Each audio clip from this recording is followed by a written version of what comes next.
This is the Sean Hannity Show. 941 Sean is our number. You want to be a part of the program here as we say hi to Rudolph is in Jacksonville, Florida, WOKV AM and FM. Hi there, Sean. How you doing? I'm good. What's going on? Well, I just wanted to talk a little bit about a law that Bush signed in 2004 with the investment laws for United States American citizens and corporations to be able to invest in Iraq. Bush made a statement quite a few times to the American public. He said that we would never spend $1 American to support this war. And in actuality, he's very correct. The United States holds about 5.5 trillion Iraqi dinars in their basket of currencies. In 91, when Kuwait was invaded, their currency went from $2.32, it went down to 10 cents. After we liberated Kuwait, 18 months later, their currency went back up to $2.41. The investment that the United States made in first Bush's presidency paid for about three-fourths of the liberation of Kuwait. So really no American dollars were spent in that war. And in this war, we will recoup all our money because we're holding $5.5 trillion Iraqi dinars in the currency. Look, I've heard a lot of people, and I've actually interviewed a lot of politicians about this, and I haven't been able to get a straight answer. I have said from the very beginning that with all the vast natural resources that Iraq has, Iraq should pay for its own liberation. And that means they should repay us every single solitary dime. And they should give money to every military family that served in that conflict. This is what I want to say. You probably won't hear very much of this because it's within the extraordinary plan that Bush had administrated. So you're not going to hear about this because it's really an investment from the Federal Reserve to the United States to Iraq, but it will pay for our war, and it will profit. Now, I'm going to give you a little clue here. A lot of people said, what is Obama talking about? When him and Geithner said that in 3 years we would be out of our national deficit. I don't know if you remember early 2010, he made that comment. Everybody said, what is he talking about? Well, they know that when the Iraqi dinar revalues, they're looking at a revalue rate of about $1.28 to $2.12. That 5.5 trillion dinars will turn out to be about $12 trillion. All right. Well, look, we'll see what happens. I don't know, but I will tell you this. I think that should have been a condition from day one. And I'd like to see military families, especially those that have lost loved ones. Why aren't they given compensation by the Iraqi government? There's certainly enough oil there that certainly, all right, we can do it over time, but it certainly is something that I think ought to be paid.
been talking about the Iraqi dollar and its rise and fall and where we believe we will be with the revaluation, the up-and-coming future, for over 8 years now.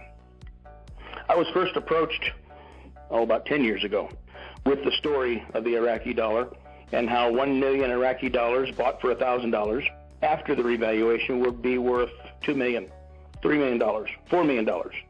We've heard much greater, and I'm sure we've heard less. But the thing is, when we hear that many zeros behind just $1,000, I think anybody would think this is ridiculous. It can't be true. It's ludicrous.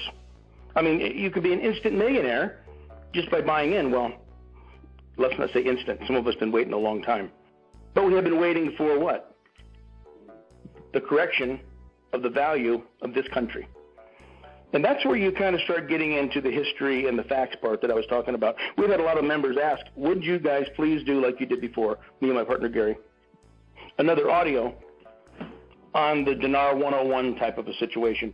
When we first got involved, I'm going to go through what I went through, and I'll tell you what I found, the facts, and I'll show you the stories that really do have some meaning behind them. So if you're interested in finally maybe making a lot of money, or at least putting this mystery behind you, you can make a decision after this, I think, intelligently, whether you'd like to do it or not.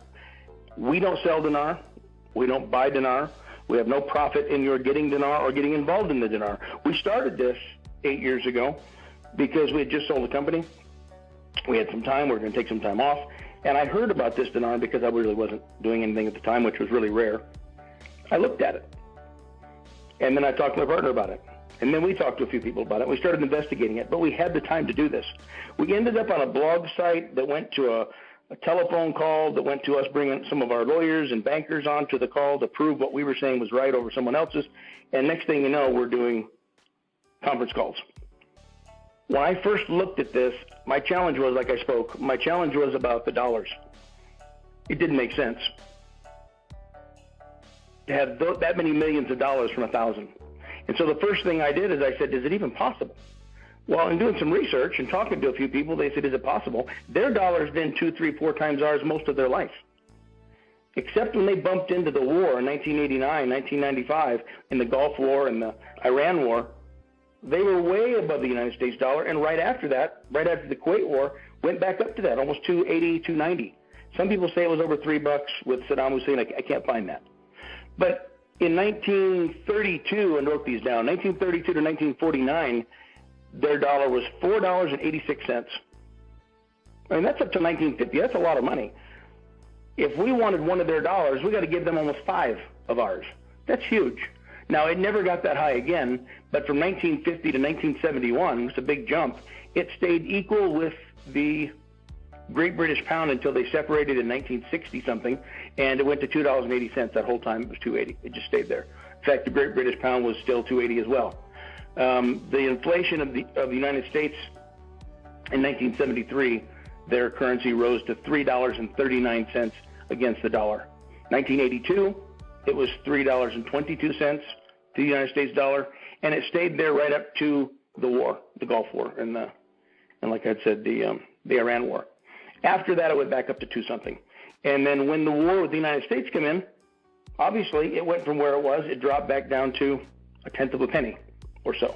That's about where it was during the Gulf War, too. It was 3,000 Iraqi dollars to 1 USD. So what have we established? The history of Iraq says that that's where the world says they should be. If our dollar is 1, their dollar should be 3 plus, a couple times 4 plus, but 3 plus. As an average, they were well over $3 most of their history, up until the war. And the war obviously puts them off the chart. Nobody gets to have a free reign during war. You do have a diminishment. There's embargoes and sanctions that you can't buy, sell, trade, ship, anything. You're done. And that's kind of where Iraq has been for a long time. And this is kind of where the history part really plays to our favor. If this is going to be real, and if we're going to listen to this, don't just listen to me speaking. If you're going to invest in this, or if you have a reason to invest in this, think about what I'm saying, because it's your family. This is what I did. And I looked at it, when I looked at this, I looked at it hard. I said, with this, I don't get to take off for 5, 6, 7 years. I can just completely retire, because that's all I was going to do is take off for 5, 6 years after selling the company and so on and so on. So when looking at this opportunity, I went from there's the money. Now, what are the other factors in this? What are the facts, behind this country? Well, one of the things that got me is when I first started thinking, it kind of bothered me that the United States people could go in and buy their currency and hold on to it. Because the first thing I did when I went to the banks, they told me, well, you can't buy that. Their currency's on, and this is 8 years ago, their currency's on the terrorist list. And I said, terrorist list? OFAC list. And actually, that was about 4 or 5 years ago. At the beginning, we didn't even know that. But when I found it was on a terrorist list, I thought, well, how is the United States citizens able to buy money that is on a terrorist list, hold it, and resell it later? That's not legal. Wartime law, you can't do that. You can't have an invading force come into a country and their citizens buy the money, and after it revalues, everybody gets rich. There's laws against that. So what happened here? Well, the United States went in March of 2003, and when Bush went in, he went in with a fury. First of all, if you look back and see what took place, and maybe you remember, I didn't remember all this, the United Nations told them to stay out. You have no right going in here at this point. I don't care what you think's going there. You're not going in. China said, yeah, don't go in there. France, one of our main allies of the United States, France said, yeah, don't go in there. I mean, they made a very brash offensive command towards major countries as they went in here. But here's what's interesting. Before they did that, and I wanted to make that sound as dramatic as it was for a reason. Probably overdid a little bit, sorry. But what I wanted to get across is how much he went in there. He went in there like a bull. Just 2 months before this, he wrote something that the first time any president or any country had ever done this.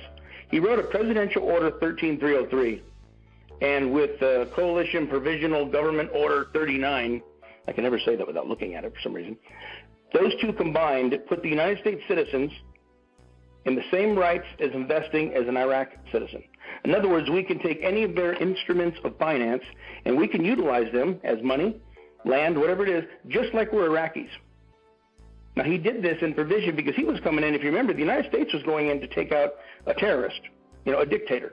And it was so bad, they gave this dictator over to the people of the country. So the nation and the people of Iraq were not really the enemies here. It was the dictator and those that followed him. And the reason that's important is that's why they allowed some of these laws. And there were some other laws that he wrote. I was kind of surprised how much control they got, not only of their petroleum rights, their oil funds, billions upon billions of dollars were put into American banks, and a lot of things took place. But what we're focusing on is the Iraq dollar. And why would a president, 2 months before the war, go in and say, our citizens will be able to buy this currency, hold on to it? 13303, actually, this law keeps them safe from losing any kind of financial gain here until the time they see fit to do whatever they want with it, which only has a cash-in situation. Trying not to say cash-in because he probably wouldn't say that, but that's what happens. When you turn it back over for profit, that's what it's going to be. And there were many people back then who I've talked to that were in the Washington area said there were people being told to buy the Iraqi dollar once it turns to new currency.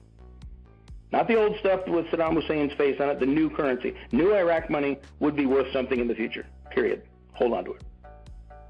Now, I know, sounds a little bit crazy, but these are the things that took place. Now, add that up with the dollars.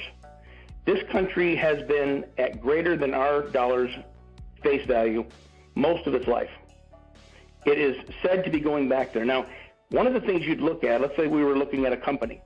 If we were looking at, say, a commercial company or a big company, how do you rate their value? Well, it's profit and loss statement. What are your profits? What are your losses? What are your expenses? How's all that working for you? And then you can evaluate or appraise how much the company's worth. The countries have done the same way. What I seen when I started investigating this, one of the things that just blew me away was right at the time I was getting involved, I was looking up some information on something that was being told to me. And that's the Paris Treaty, the Paris Club. Now, the Paris Club had been supporting, if you look them up, Paris Club, they're a group of individual investors, some countries, but mostly just, very well-off investors that help and support and loan money for the sake of value, obviously interest, or something in return. And the Paris Club have been doing this with Iraq for quite some time. So they had a lot invested here. Needing this country to be revalued at the highest rate possible, they started making a plan of action on how to set them up like a company. And I don't mean set them up like a company, but just as you would do a profit and loss statement. And all these major countries started forgiving debt. Say, look, if you forgive the debt here, you're going to get this back later. And it'll be more than what you put in. Trust me, here's how it goes. I'm sure they looked at all the numbers first. But just like China, this is what happened to me. As I'm hearing this story, I'm going, who's going to forgive all that much money? It doesn't make any sense. 2009, April 1st, I'm looking at this. Is when I got in. I bought in 3 days later. China forgave the debt to Iraq for billions of dollars. It said 80% of the debt would be forgiven. That 80% of the debt Iraq had to China would be forgiven. And that was like country number 4 or 5 at that time. And there was a total of 16 that were forgiving all these debt. And so it started adding up that the information I was getting, and these are from bankers and sophisticated people that they did really have interest in finances and education and the means to get some information that I wanted. It was just talking about how the banks were treating this Iraqi dollar. And it was a lot of hush-hush stuff. We couldn't really get a lot of information. But when I started being told about the debt and the way they were going to be looking at Iraq, the finances, and so on, I really did get excited. I started thinking, you know what, this just might be real. I still wasn't completely convinced, but I definitely dumped some money into it and said, now I'll start looking at it a little further. So we have here the history behind the dollars and how they have grown, how they've always been. They've followed a definite pattern for many, many years. We have the situation where they've only slumped in dollars when they went into a war situation with embargoes and sanctions. Same thing happened when the United States went in 2003. They have not received their dollars back at this point. They've not received the revaluation of their currency yet. They've definitely grabbed loans from the IMF. They've made wagers with many different countries. When Shabibi was in charge of the Central Bank of Iraq, one of the things he did was literally a tour of Europe, showing how wealthy their country is and will be again, and what their future is going to look like. If you look at the news, you'll see segments from Hillary Clinton when she was still in office. She went over to Iraq 2 years ago, and I was kind of surprised she said this on television here. As Denarians, we're looking at this thing for the last 7-8 years, trying to find anything, somebody say something about Iraq positive, right? And it wasn't happening in the beginning. And she goes over, and what she said in this interview, and you can find it, very easy, is that Iraq would outgrow China per capita of people over the next 5 years, and that they would be literally an economic giant in where they're headed. Now, right after this, we had the ISIS situation, and it really slowed everything down. So maybe it was 3 or 4 years. But that was a stall, obviously. We also had, just before he went out of office, about 8-9 months before Obama went out of office, on live television, he was talking about Iraq's credibility, the success that their leaders have had, and the fact that they were now a sovereign country.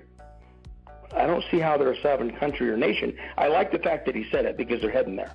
But without their currency back, they still had over $800 billion locked up in the Federal Reserve with the DFI funds that had not been released. By the way, those were released about a week and a half, 2 weeks ago. All these things were yet to come. But hearing this positive information, Shabibi, when he was in Jackson Hole, Wyoming, he talked about how their currency could endure a $12 to United States $1 increase. Now, that would crush the world. You can't have that kind of a lopsided situation, but he was trying to emphasize their wealth. They're looking now at, they went from number 4 to number 3. They'll try to be number 2 before the end of the year, producer in oil. They definitely have the potential to be number 1. I mean, how do you hold that country down to a tenth of a penny in their currency? You know, one of the common things people ask is, well, we see other countries, they went to war, and look at Vietnam. Look at Korea. Look at Japan. Nothing against these countries, but look at them. When they come out of the war, their currency was nothing. I mean, you can buy, a million Vietnamese dong for $60. I mean, they're way, way, way lower than Iraq. At least Iraq is 1,000, right? But that's not looking at apples to apples. That's not even fruit and vegetables. That's fruit and meat. I mean, when you look at these countries, the reason I say that is, show me a country in the Middle East on the Pacific Rim that has a $3 to United States dollar income. Their dollar is that high. You can find that in the Middle East. Show me one of those 3 countries that were even half the United States dollar before the war. You can't. So the difference is Iraq was here most of its life until the war. These countries have never seen it, probably never will. But again, not a slant towards them, but it is facts. When we're trying to figure out whether this is possible, those are big numbers. When we look at the other pieces of Iraq's wealth and its production, what's going on right now with their president of their country being the head of OPEC. I mean, come on, they're just coming out of this situation with a war, and they're really putting some emphasis on the greatness of this country and their nation's leaders. That's not being done because something negative is about to happen. Now, one of the problems we have right now is we continually look at the news, try to find out what's going on, is there's nothing in Iraq holding this up. That's been known for years. So what is it? There's other nations having a revaluation at the same time. You've probably heard the term the global reset of currencies. There's over 50 countries going to be global reset of currencies, and Iraq will be one of those. These numbers and names have been slipped out throughout politics and different parts of banking communities for a while. We know it's coming. So, how do we view this? You thinking any differently now? See, this is the reason when I looked at it, I thought, if I could turn, $1,000 into $100,000, I'd be all over that, and I'd do it times 20, 30, 40, 50.